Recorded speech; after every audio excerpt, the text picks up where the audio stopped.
Leo worked the late-night city bus route, the graveyard shift from midnight to dawn. Most drivers hated it, the long stretches of darkness punctuated by flickering streetlights and empty sidewalks. But Leo didn't mind. He found a strange sort of peace in the solitude.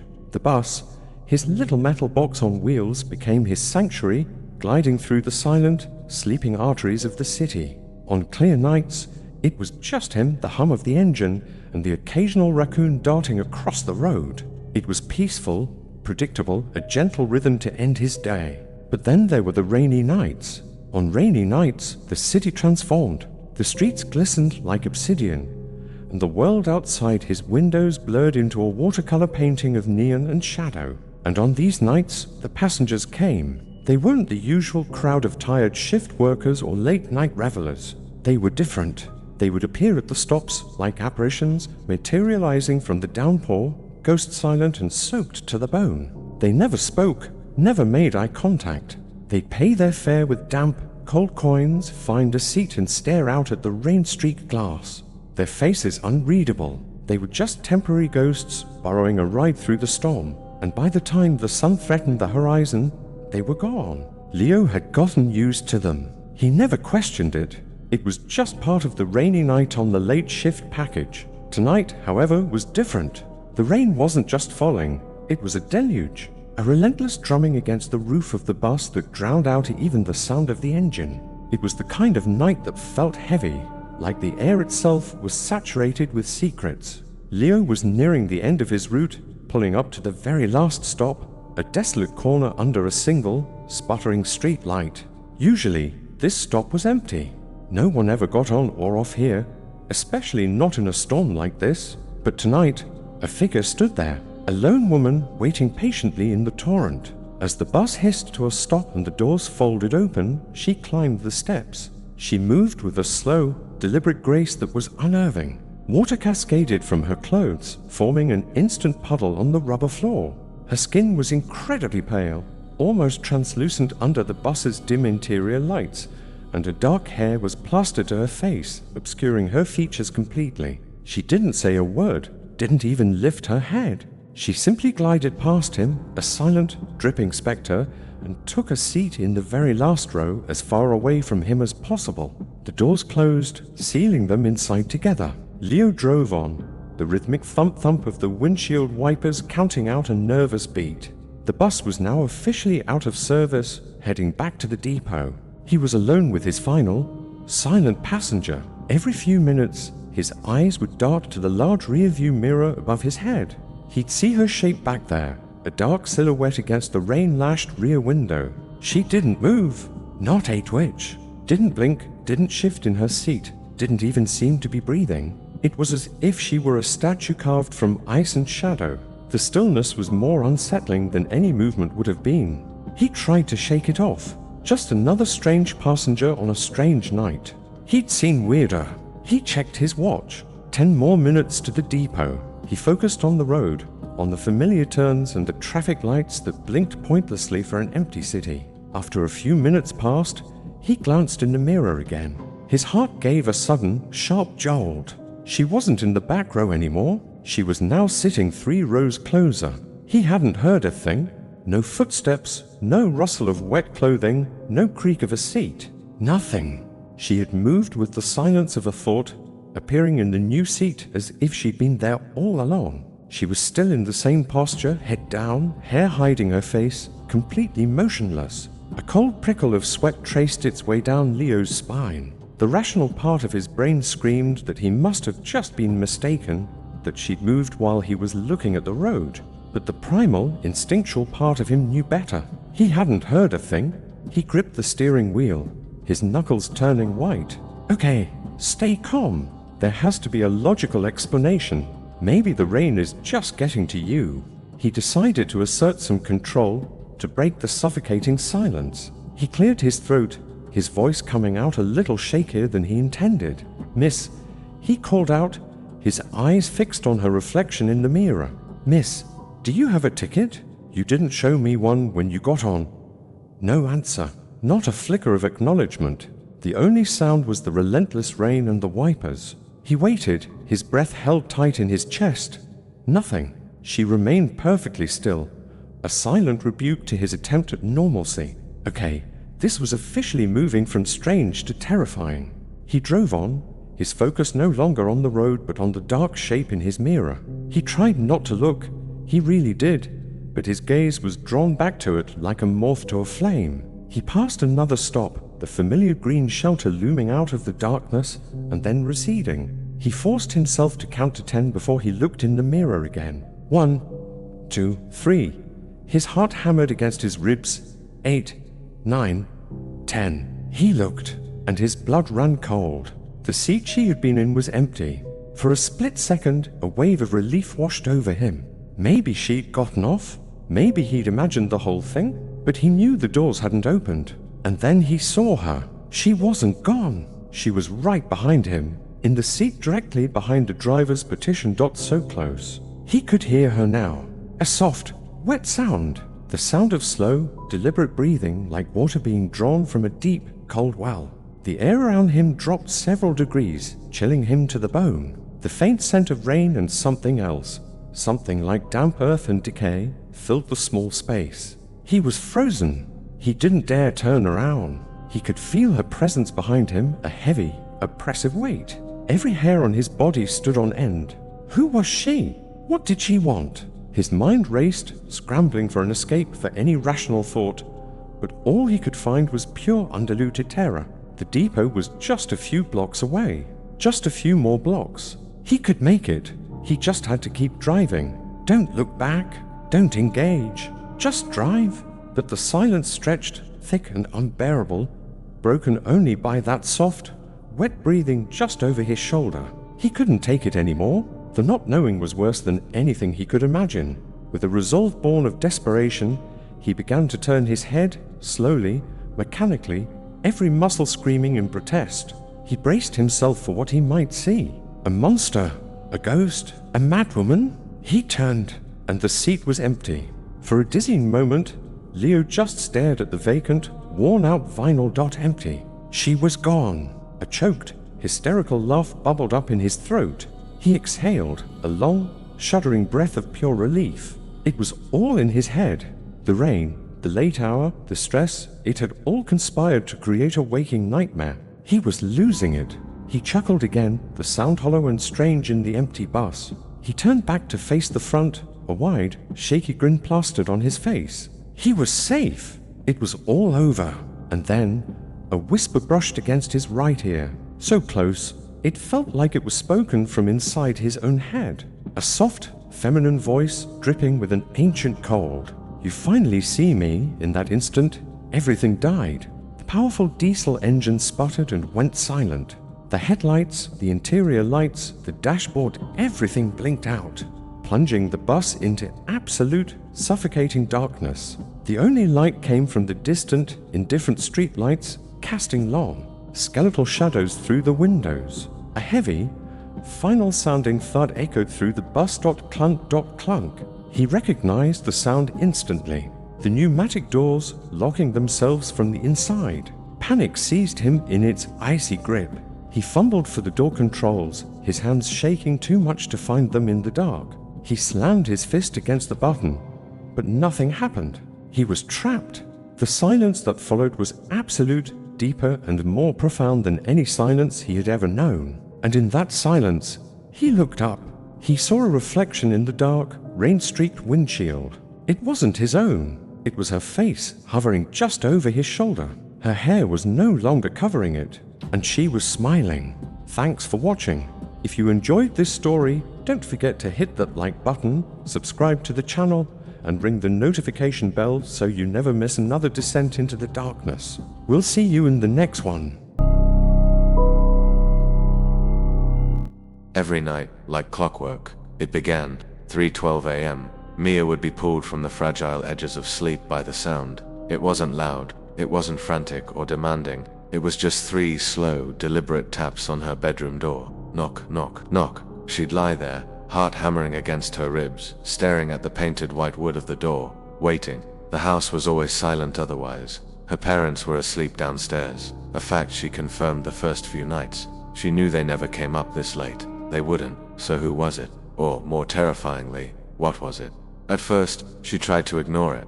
A rational mind seeks rational explanations, right? Maybe it was the house settling, the pipes contracting in the cold night air, an old tree branch scraping against the roof. She tried everything to block it out. She'd pull her pillow tight over her head, her fingers pressing into her ears until they ached. She'd put on her headphones and blast music, hoping to drown out the world. But the rhythm of the knocking seemed to seep through, a bass line to her fear. One night, in a fit of desperation, she even dragged the heavy oak chair from her desk and wedged it under the doorknob, a flimsy fortress against an unseen visitor. But the knocking persisted, punctual and patient. 3 slow taps, every single night at 3:12 a.m. The sound was starting to feel less like a noise and more like a presence. A question hanging in the dark. The persistence was what truly unnerved her. It wasn't a one-time event she could dismiss. It was a routine. It was becoming part of her life, this nightly ritual of terror. By the 7th night, the sleep deprivation and the constant gnawing anxiety had worn her down completely. The silence after the knocks was somehow worse than the sound itself, thick with anticipation. She couldn't take it anymore. Lying in her bed, a thin sheet pulled up to her chin, she found a voice she didn't recognize as her own, a trembling, fragile whisper that barely disturbed the air. "Who's there?" Silence, a deep, profound silence that stretched for what felt like an eternity. She held her breath, listening, every nerve alight. Maybe it was just her imagination, after all. Maybe saying it out loud had broken the spell. A sliver of relief began to creep in, a tiny warmth in the cold dread. And then, it came.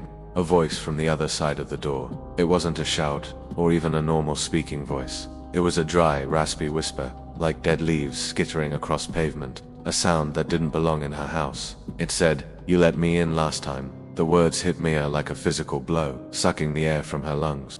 A cold wave washed over her, colder than any winter night. Her mind raced, scrambling through memories, searching for any instance, any dream, any lapse in judgment where she might have opened that door in the middle of the night. There was nothing. She had never opened it. She was certain of it. The chair was still wedged under the knob, a solid, immovable fact. She hadn't let anyone in. So why did that voice feel so certain? The statement wasn't a question, it was a fact. "You let me in last time." A new kind of terror took hold, one that was sharper and more specific. The fear that her own mind was betraying her. Had she been sleepwalking? Had she done something she couldn't remember? Panic gave way to a desperate need for proof, for something solid to cling to. Her phone. She had set up a small security camera on her bookshelf a few months back after a package went missing from the porch. It was motion activated and recorded to the cloud. Her fingers, numb and clumsy, fumbled with her phone on the nightstand. She unlocked it, the bright screen searing her eyes. With a racing heart, she opened the security app and scrolled back through the night's recordings. There it was, a time-stamped file, 3:12 a.m. Her breath hitched. She tapped on it, and the video began to play. The footage was grainy, filmed in the eerie grayscale of night vision. It showed her room, her bed, with her sleeping form, and the door. Her eyes were glued to the door. On the screen, at precisely 3:12 a.m., the doorknob began to turn. Slowly, silently. The door swung open, just a crack at first, then wider, but it didn't open inward, as if someone was coming in.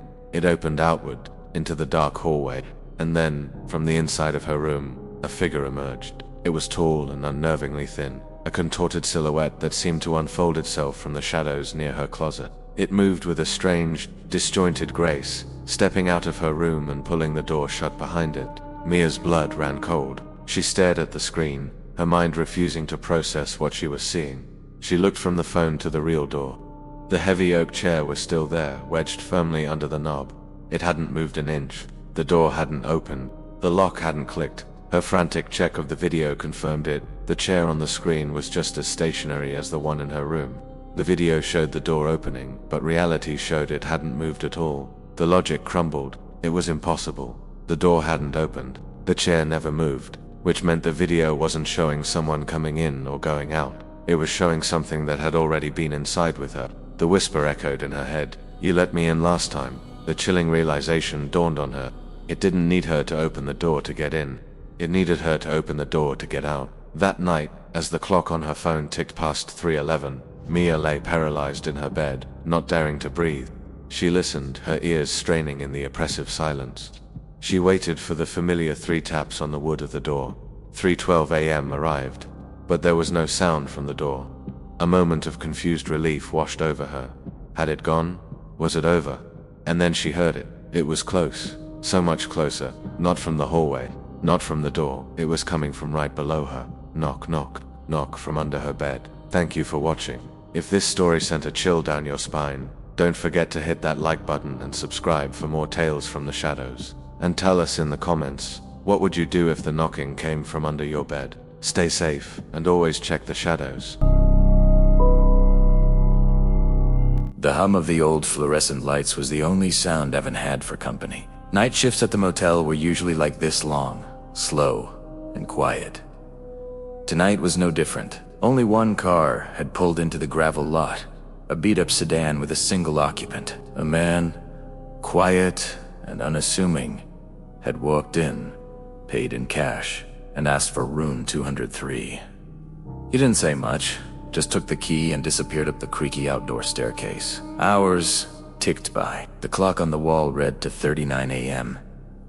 Evan scrolled through his phone, fighting off the heavy pull of sleep. The silence of the motel was absolute, almost unnerving. Suddenly, at 2:40 a.m., his phone vibrated on the counter. The screen lit up with a notification from an unknown number. "Thanks for letting me stay," it read. Evan furrowed his brow. It had to be the guy from 203. Strange, but not unheard of. Then he saw the attachment. A photo. He tapped to open it. His curiosity piqued. The image loaded, and a cold wave washed over him. It was a picture of room 203, but it was dark, illuminated only by the faint glow of the television. In the center of the room stood the man who had checked in earlier. He was just standing there, perfectly still, staring directly at the camera with an unnerving, blank expression. But that wasn't the worst part. Behind him, scrawled on the wall, in what looked like thick red paint, were two words: "I'm not alone." Evan's heart hammered against his ribs. This was a prank, right? A sick joke, but his guts screamed otherwise. He grabbed the master key, his hand trembling slightly, and bolted from behind the desk. He took the stairs two at a time, the cold night air, doing nothing to cool the panic rising in his chest. He reached the door to room 203 and fumbled with the lock. The key turned, the lock clicked, and he pushed the door open, ready for anything. The room was empty. Utterly, completely empty. The bed was perfectly made, not a single crease in the comforter. There were no bags, no clothes, nothing to suggest anyone had been there at all. He flicked on the light switch. The walls were clean, a pale, sterile white. No red writing, no sign of the man. Nothing. Evan walked over to the window. It was wide open, the thin curtains fluttering in the breeze. He looked out into the darkness, but there was no one there. Just the empty parking lot and the whispering woods beyond. Had he imagined it? Was he so tired he was hallucinating? Confused and unnerved, he backed out of the room, locking the door behind him. He made his way back down to the lobby, the feeling of unease clinging to him like a shroud. He sat back down in his chair, trying to rationalize what had just happened. Maybe the man had checked in, realized he didn't want to stay, and left through the window to avoid an awkward conversation. It was a stretch, but it was better than the alternative. As he tried to calm his racing mind, his phone buzzed again, the sound making him jump. Another message from the same unknown number. His blood ran cold as he read the words, "Check-in complete." Before he could even process the message, another photo came through. His thumb hovered over the notification, a deep sense of dread rooting him to his spot. "Ea tulu, eato kono." He tapped the screen. The image that appeared wasn't of room 203. It was a picture of his own desk. The front lobby, taken from just a few feet away. In Tifut, the man from room 203 was sitting in Evan's chair.